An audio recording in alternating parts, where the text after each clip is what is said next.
how is Egbuka different than the other Ohio State receivers that have been drafted over the last few years?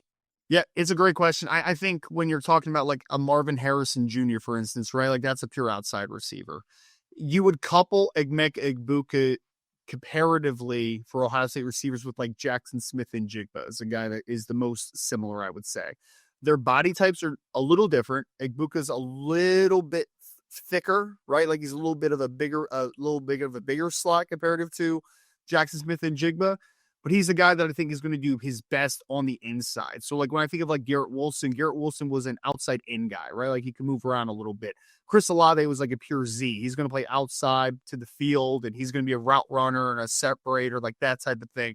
I think Jackson Smith-Njigba and Emeka Egbuka are the two guys from Ohio State that have come out over the last few years that are like those true slot types, right? Like, understanding how to create spacing, understand how to manipulate defenders, how to find soft spots and zones. Like that's the type of guy that Emeka Egbuka is, but they're just winning a little bit of a different way. Jackson Smith-Njigba was more about understanding spacing, while Emeka Egbuka is about route running and getting in and out of breaks clean and after the catch a little bit.